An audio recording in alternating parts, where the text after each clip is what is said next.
그런 말을 해요. 뇌가 하지 못하는 게 뭐냐면 배우지 않는 거를 못하는 거예요.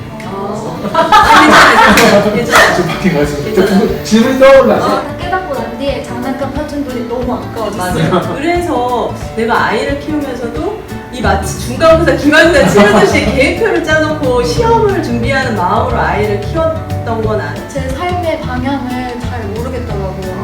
누가 이제 안 알려주는 거예요. 예전에는 무슨 고등학교 가, 무슨 대학교 가, 뭐 어떤 직업을 해 라고 했는데 이제 어떻게 살아야 되지? 또 학습 이제 놀이와 놀이의 진정한 가치는 달랐구나 라고 생각하면서 이제 육아도 편안해지고 제가 추구하는 삶의 방향과 아이가 말씀하는 방향도 조금 자리가 잡혔던 것 같아요. 놀이톡 톡? 시작해보겠습니다. 오늘은 놀이의 힘이라는 다큐를 보고 저희가 함께 이야기 나눠볼 건데요. 오늘은 먼저 이중 언어 교육에 대한 이야기를 나눠보겠습니다. 이중 언어 교육에 대해서 어떻게 생각하세요?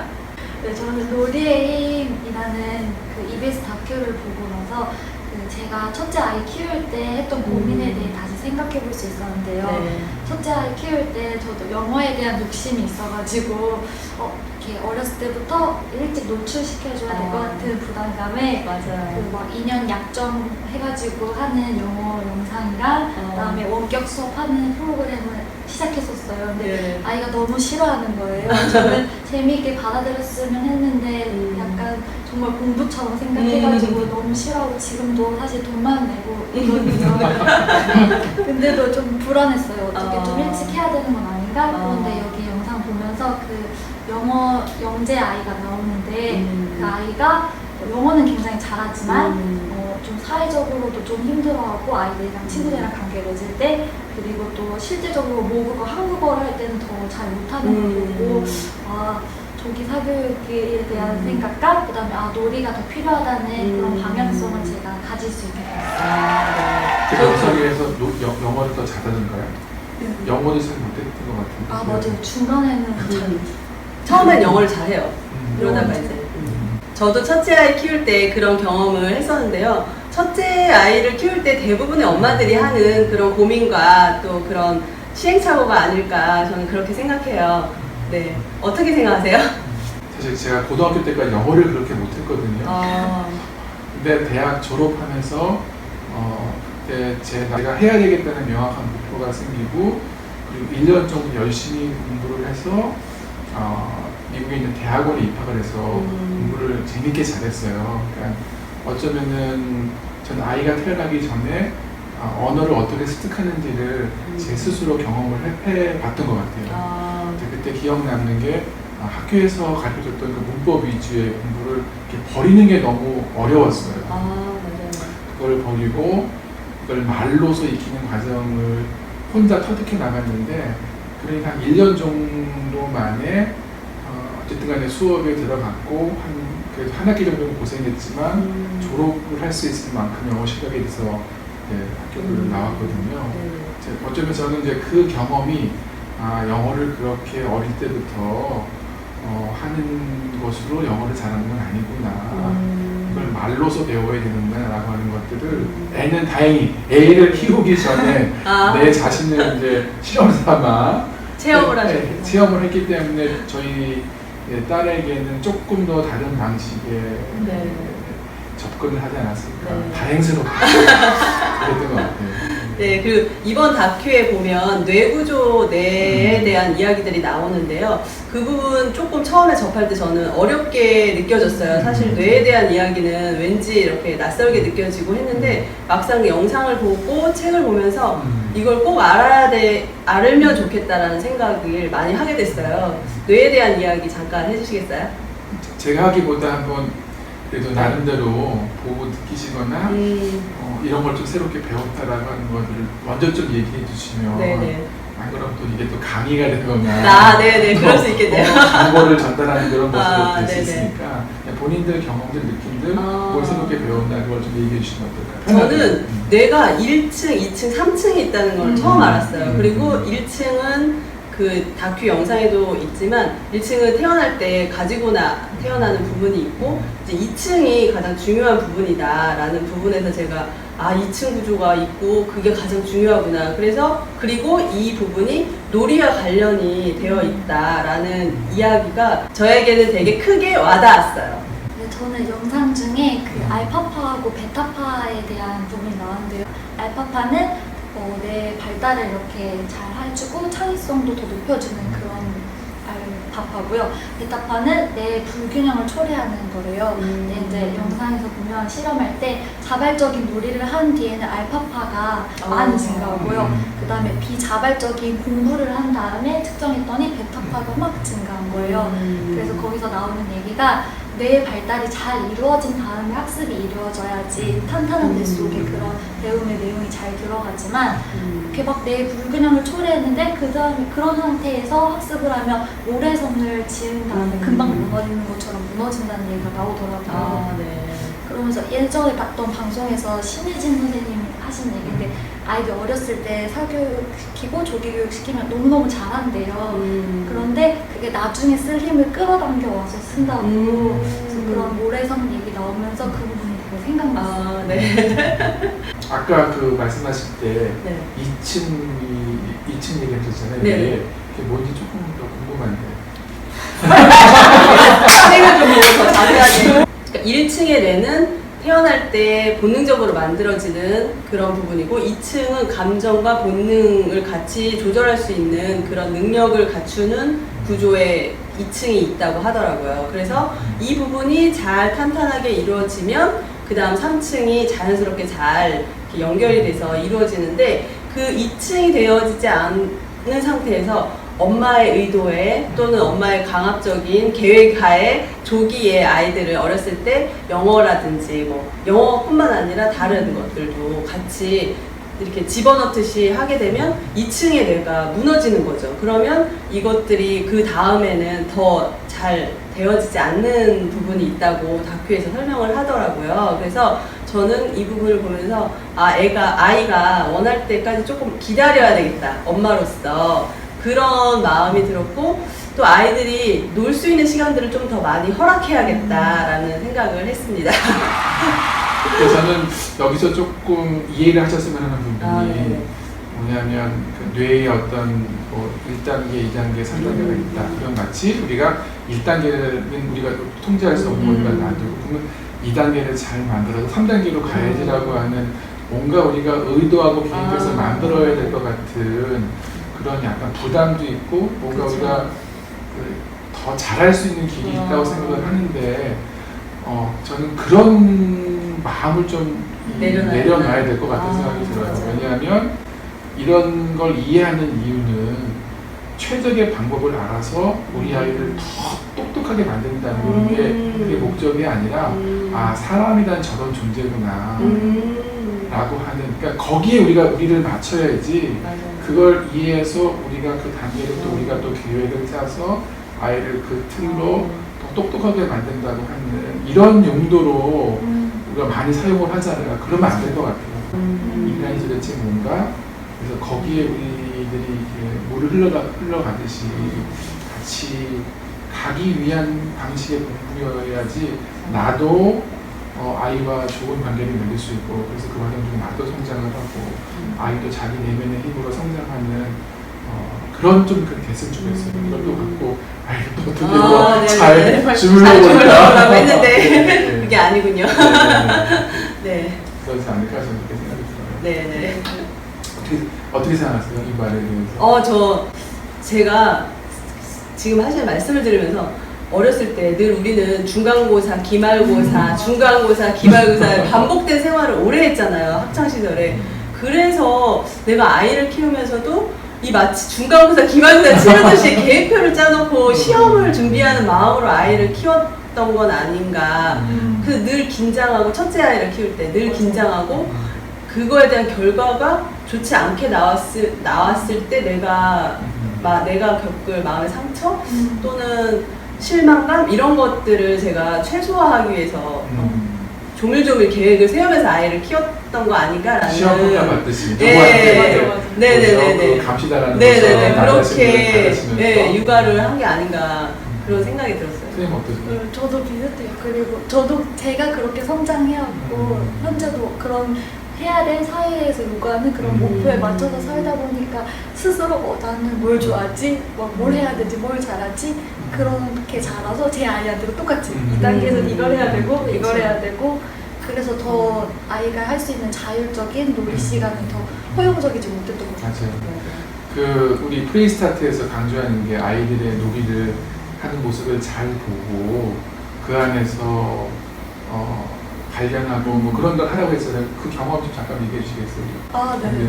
저는 그러니까 아이들이랑 특히 첫째 아이 키울 때 제가 너무 열정적으로 이번에는 이 체험이 생겨서 이건 꼭 가야 되고 이 수업은 꼭 가야 되고 좋은 교구가 나오면 무리해서라도 꼭 사주고 영어도 아까 말씀드린 이거 너무 좋으면 그것도 꼭 사줘야 되고 했는데 어느 날 그 팝업 놀이터에 가게 되었는데요. 가서 이제 아이들과 즐겁게 노는 방법을 알려준대요. 그래가지고 갔는데 제 아이가 거기서 난리가 난 거예요. 저는 정말 둘째 아기인 둘째를 데리고 가가지고 너 오늘 내가 재밌게 놀게 체험해줄 거야? 라고 하는데 그래서 너무 속상하기도 하고 막 거기서 다그치고 혼내켰어요. 엄마 이렇게 힘들게 놀려고 왔는데 왜 안 놀아? 잘 놀아야지. 왜 속상하게 막 이러고 나서 결국 들어가서 놀았는데 그날 배웠던 게 같이 놀아주는 게 아니라 같이 노는 거다. 그러기 위해서 해야 될 게 아이가 노는 우선은 관찰하고 보고 그 다음에 모방 같이 따라해주고 특별하게 뭐 좀 제발 해주려고 하지 말고 그 다음에 칭찬하고 리액션 해주고 그러면 된다는 거예요. 그래서 그날 실제로 아이가 종이 테이프를 가지고 막 강당에다가 막 늘어뜨리고 놀았거든요. 사실 그 종이 테이프 비싼 거 알아가지고 제가 어떻게 벌써 3개 다 썼어 이거 그만했으면 좋겠는데 네, 여기서 이제 엄마의 말 어떻게 저 비싼 거는 그만해야 되는데 막 다 내려두는데 거기 계신 선생님께서 아무도 재지 않고 더 막 하라고 해서 저도 같이 했어요. 그리고 더 초조해졌어요. 언제 그만두게 해야 되지? 저 지금 5통인데 이제 집에 가서 또 하면 어떡해. 비싼 거. 근데 막 하고 자기가 정말 할 만큼 하니까 딱 다른 놀이로 정하고 스스로. 그래서 내가 조금만 더 참아주면 아이랑 갈등을 겪지 않고 더 즐겁게 놀 수 있구나. 그리고 정말 제가 뭐 해주는 게 아니라 그냥 아이 보고 아이 하는 거 그냥 똑같이 따라해주면 되겠구나. 그래서 그거를 배우고 왔어요. 그랬더니 어떠세요? 아이를 키우는 그래서 되게 옛날에는 막 정보 막 찾아다니고 뭐가 좋고 새로 생긴 키즈 카페 가고 근데 지금은 진짜 편안해졌어요. 그냥 아이가 하는 거 보고 그냥 따라해주고 또 아이도 훨씬 더 즐겁고 재밌게 저와의 그 같이 놀이하는 시간을 기다려주고 있어요. 아이를 잘 본다고 하셨잖아요. 네. 근데 아까 우리가 뭐 뇌가 몇 단계로 발전하고 그걸 아이를 양육할 수 없는 이유가 뭐냐면 아이를 저는 하나지만 조세리 씨 보면은 애들이 다 다르다고 그러잖아요. 맞아요. 그러니까 언제 그 단계들이 어떤 식으로 펼쳐질지 또 어느 방식으로 언제 할지 아이마다 다 다르잖아요. 그러니까 우리가 무슨 계획을 세우는 것 자체가 의미가 없는 것 같아요. 언제가 그것이 발현이 돼서 어떤 과정을 통해서 될지 마치 씨앗을 떠내시는 걸 잘하는 것도 우리가 통제할 수 없잖아요. 근데 그것까지 사람이 잘하는 거와 동일하다고 생각하는데 그것처럼 아이들이 언제 어떤 방식으로 그걸 깨우치고 발달해 나갈지 모르기 때문에 우리는 그냥 지켜보고 그때 반응해 주는 거 외에 없어서 우리가 배웠던 그런 지식이 아이를 통제하는 조작하는 용도로 쓸 수가 없는 것 같아요. 지켜보는 게 중요하죠. 주변에 그런 죄송해요. 제가 지금 물어봐서 괜찮아요. 좀 밖에 가서 질문이 떠올라서 괜찮아요.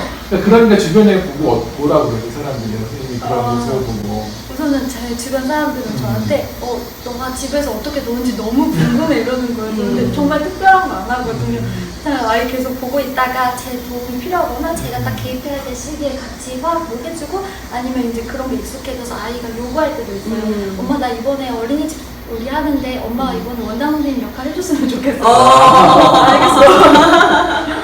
이렇게 하다 보니까 굉장히 편안해졌어요. 아까 선생님 말씀해주신 것처럼 만약에 제가 통제하고 개입해서 뭔가를 할 수 있다고 하면은 엄마의 그런 부담감이 더 클 텐데 정말 제가 해줄 수 있는 부분이 아니고 정말 아이를 보고 아이의 그 자랑 그대로 제가 지켜봐주고 필요할 때 그때만 해주면 된다고 생각하니까 훨씬 더 마음이 편안해지고 좀 물론 육아가 힘들지만 이전보다 훨씬 편안해졌어요. 그래서 이걸 안 해본 사람은 맞아요. 모를 것 같아요. 어떠세요? 이 말에 대해서? 저는 완전 공감하고, 저는 또 아이가 셋이다 보니까, 둘째 아이랑 셋째 아이가 나이 터울이 2살 터울이에요. 근데 아이들 둘이 이렇게 노는 걸 제가 옆에서 지켜보면 저의 도움을 많이 찾지도 않지만 가끔 이렇게 찾을 때 제가 옆에서 이렇게 조금만 도와주고 저는 또 바로 빠져요. 그럼 아이들이 또 그 놀이를 이어가더라고요. 또 새로운 형태로 갈 때도 있고 뭐 그 놀이를 이어갈 때도 있고 그러다가 뭐 어떤 재료가 필요하다던가 아니면 뭔가 잘 안 될 때 자르거나 뭐 붙이거나 할 때 뭐 그런 걸 필요로 할 때 엄마를 찾아요. 그럼 살짝 도와주고 저는 그렇게 많이 아이들하고 같이 있는 시간에 그렇게 많이 보내요. 엄마도 자기 삶을 좀 맞아요. 꾸려나가면서 아이를 네. 볼 수 있는. 근데 사실 요즘 보면 부모님들 올인을 하시잖아요. 네. 에너지도 올인, 네. 그다음에 장난감도 되게 많이 사주는데 그거 어떻게 생각하세요?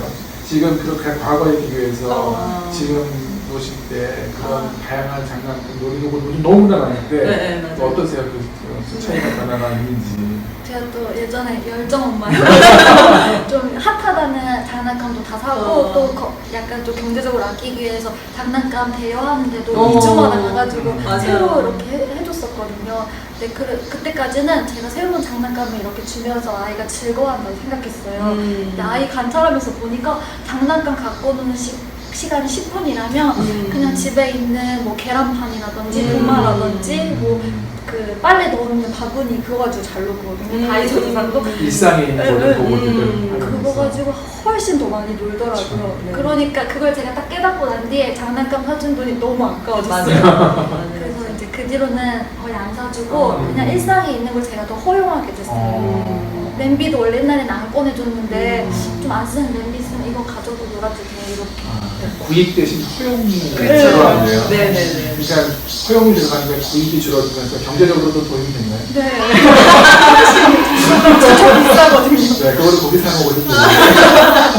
근데 아이의 마음도 조금 바뀐 게 예전에 장난감을 많이 살 때는 내 거가 되게 많았어요. 맞아요. 그리고 친구들이 와도 이건 내 거야, 내가 산 거야 하는 그런 욕심이 첫째 아이 키울 때 있었거든요. 근데 둘째 아이, 셋째 아이 키울 때는 장난감을 많이 안 사주고 그랬더니 아이들이 이게 내 거라는 그 소유감이 첫째 때보다는 조금 덜한 게 있는 것 같다는 게 제 셋째를 키우면서 그런 걸 느끼게 됐어요. 네. 좀 재밌게 얘기했어요? 캐주얼했어요, 캐주얼. 여기에서 나왔던 게 약간 갑자기 조기 교육이 나오잖아요. 저희 얘기에서. 근데 영상에서는 놀이가 많이 사라졌는데 그 사라진 자리를 자기의 조기, 대체하는 그거 한번 물어보고 싶어요. 어머니들한테. 왜 그 놀이가 빈 자리에 조기 교육이라고 하는 게 들어갔을까? 그 이유가 뭘까? 하고 많은 것 중에서. 저는 아이를 잘 키우고 싶은 마음에 그쵸. 시작됐던 것 같아요.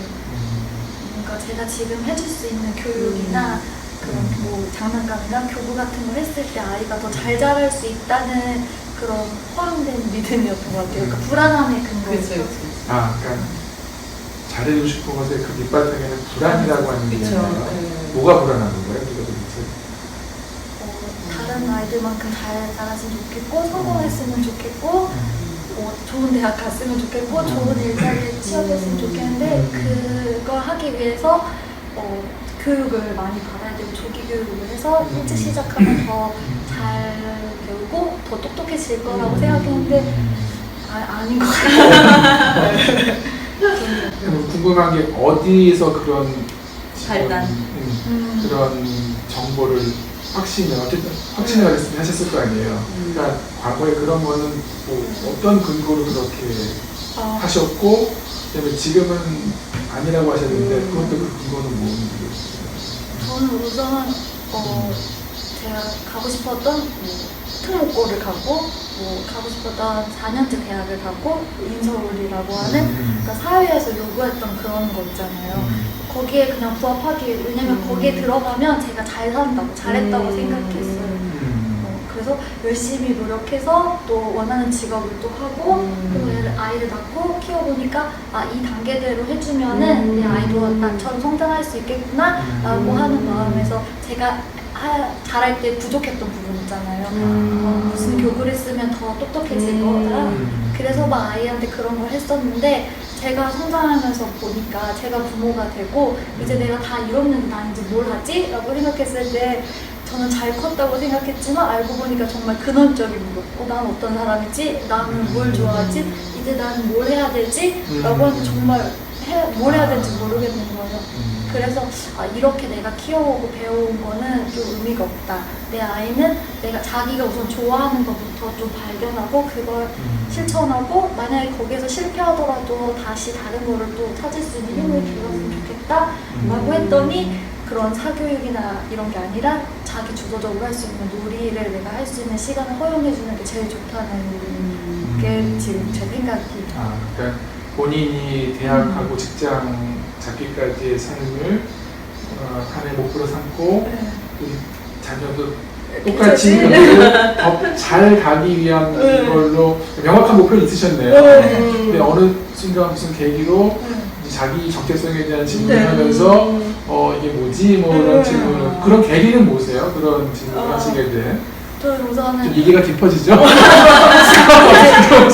여기까지 나도 모르겠는데 어떡하다 그런 일단 들어보죠. 그런 질문을 이거 뭐 저기 뭐 누구 이제 지금 이거 인생이 막 나오는 인생 나오는 그런 시간이 아닌데 제일 그때 했던 게 우선은 그러니까 제가 아이를 하나 낳고 나서는 이제 아이는 둘 정도 낳아야 내가 좀 잘 해볼 수 있겠다라는 해서 아이를 둘을 딱 낳았어요. 그러고 나서 휴직하는 기간 동안 열심히 아이 돌보고 엄마들이랑 모여서 커피도 마시고 문화센터도 열심히 보내고 하고 이제 딱 이제 복직하려고 막 딱 앞뒀는데 이 시간을 내가 뭘 의미 있게 하면서 보낼까. 그리고 나는 이제 두 아이의 엄마가 아니라 내 삶에서 나는 어떤 위치에서 나는 어떤 걸 추구하면서 살아야겠다 했는데 정말 막막한 거예요. 나 뭐하지 진짜?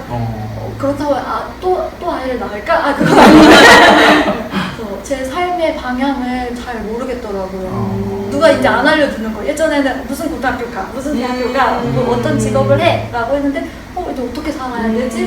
그래서 제가 내가 여태까지 살아온 그 삶의 방향이 나를 위한 삶은 아니었던 것 같다라는 생각이 딱 들었어요. 그러면서 내 아이는 그렇게 살지 않았으면 좋겠다. 약간 그 대학 갔으면 좋겠다 생각했지만 이건 아닌데 이렇게 생각이 그 순간에 놀이를 만나신 거예요? 그때 뭐 책을 읽었어요. 열심히 책을 읽었는데요. 책에서 계속 묻는 게 너 좋아하는 게 뭔데? 라고 했을 때 나 놀고 먹는 게 좋지. 아이들이랑 그냥 깔깔대고 노는 게 너무 재밌는데 그러면서 이제 놀이에 대해서 책도 읽고 그러면서 이제 팝업 놀이터도 찾아갔던 거고 공동 육아도 시작하게 되었거든요. 그러면서 내가 알던 놀이는 이게 아니었는데 정말 새롭다.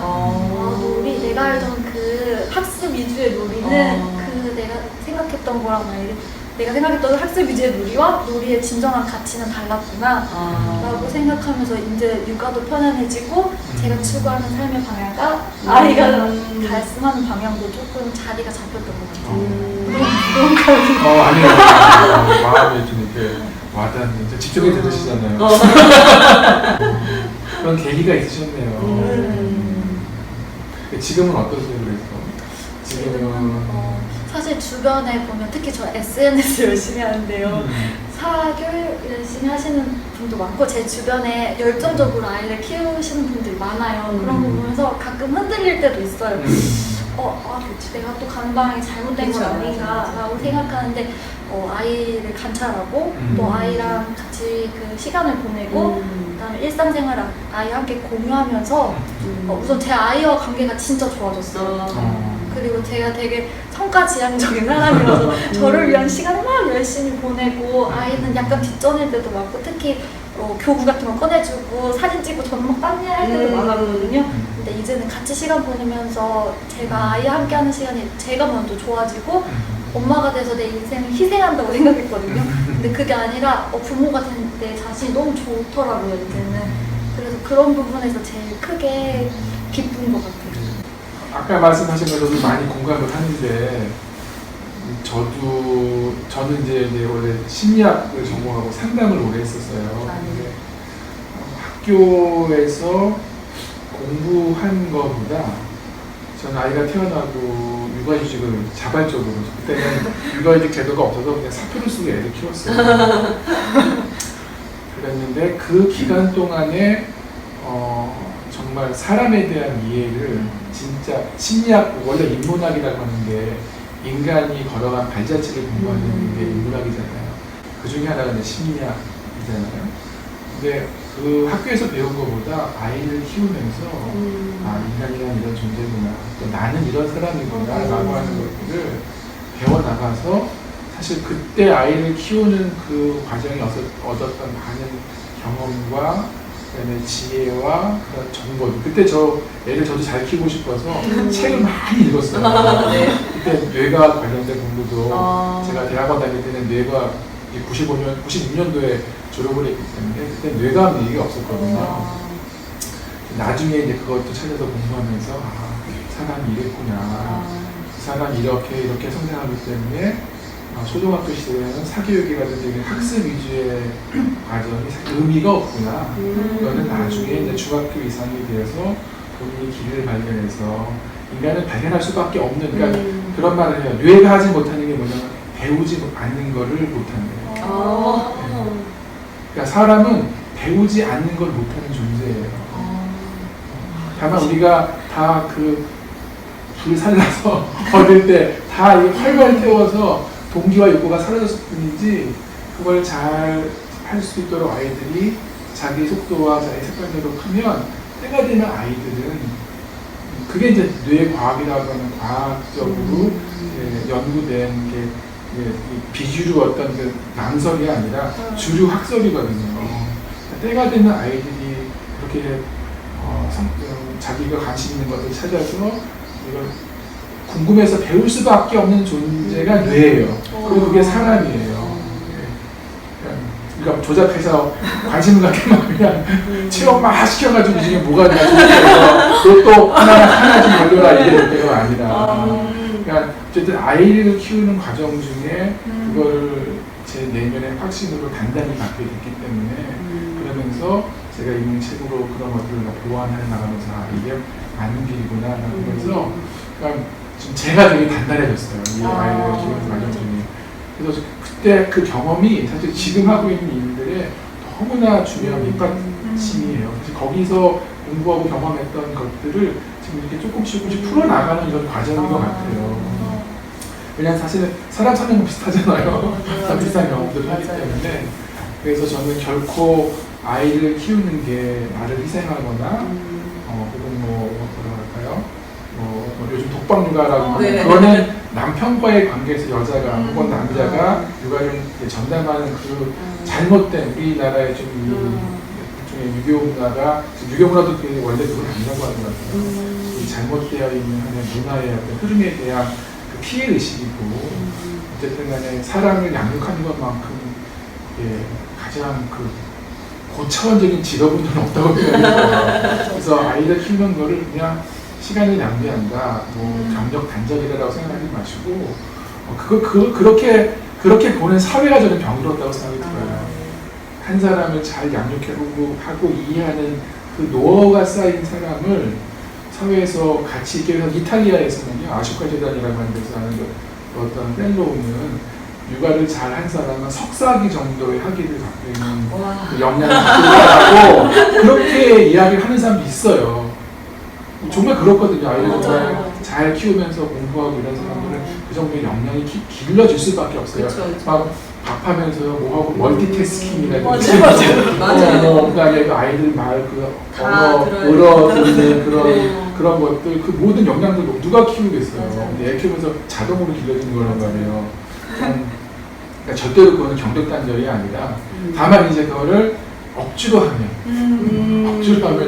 경력 단절이 될 수 있지만 정말 이거를 기쁨으로 좀 힘들어요. 아시겠지만 저도 애를 키우면서 되게 중도적인 건 조금은 아는데 어쨌든 간에 그걸 한다면 저는 저는 그래서 석사학위가 2개 정도라고 생각이 들어요. 학교에서 하나 있지만 아이들 키우면서도 하나를 받았다.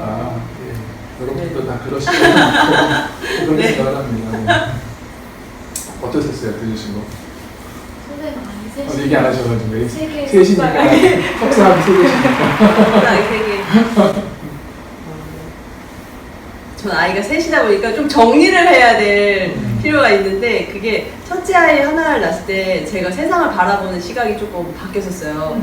그때는 직장 생활을 하다가 결혼하고 아이를 낳았을 때는 사람을 구분했어요. 이 사람은 나쁜 사람, 이 사람은 좋은 사람 이렇게 구분을 해서 이 사람은 내가 잘 대해줘야 되는 사람, 이 사람은 내가 그러지 않아도 되는 사람이라는 그런 부류를 구분했다면 첫째 아이를 낳고 모든 사람이 다 소중하구나. 그 아이를 낳고 젖을 먹이고 키우는 과정이 이렇게 힘들고 또 귀하고 소중하다는 그런 걸 알아서 사람에 대한 관념이 바뀌더라고요. 근데 둘째를 낳고는 그 폭이 더 넓어지더라고요. 그리고 셋째를 낳고는 내가 이런 생각을 하는 것조차가 너무나 부족했던 사람이었구나. 저를 되게 많이 돌아보고 또 성찰하게 되는 어떤 그런 시간들을 되게 많이 갖게 됐어요. 그래서 아이 셋을 낳았을 때 내가 아이 셋을 왜 낳았는지 이런 것들을 깨닫게 하기 위해서 아이 셋을 하늘에서 나한테 주셨나? 라는 그런 생각을 잠깐 했었던 기억이 지금 잠깐 났어요. 오늘은 마무리 좀 지면 어떨까요? 네. 많이 얘기를 그러니까 너무 슬플한 것 같아가지고 네. 지금 오늘 많은 이야기를 나눠보았는데요. 마무리로 한마디씩 해주시고 마무리를 해볼까요? 네. 선생님부터. 제 마음에 와닿는 거는 노리는 아이의 본능이기 때문에 기다려주고 그 다음에 관찰해주고 보면서 제가 잘 기다려줬을 때 아이가 더 좋은 거를 자기 안에서 꺼낼 수 있는 것 같아요. 그래서 그게 제일 오늘 와닿습니다. 네. 제가 할까요? 네. 이제 코로나 때문에 다들 집에 있는 시간이 길어졌잖아요. 네. 지금 어디 갈 수도 없는 거고 그렇다고 해서 뭐 24시간 영화만 볼 수 있는 것도 아니고 그쵸. 근데 지금이야말로 집에서 우리 편혜민 선생님 얘기하신 것처럼 자유놀이를 진짜 연습하고 우리 안에 있는 그런 놀이의 본능을 끼울 수 있는 절호의 기회라고 생각이 들어요. 그리고 말씀드린 것처럼 이 기간이 생각보다 길어질 거기 때문에 그렇게 시간을 보낼 수 있는 능력은 어쨌든 생존 능력도 될 수 있을 것 같다는 생각이 들어서 이번 기회에 놀이를 한번 다시 돌아보시고 내 삶으로 조금 더 가까이 가져오는 그런 기회가 되면 어떨까? 네. 생각합니다. 네. 그럼 여기까지 저희 놀이 톡톡톡 시간을 마무리하겠습니다. 감사합니다. 박수.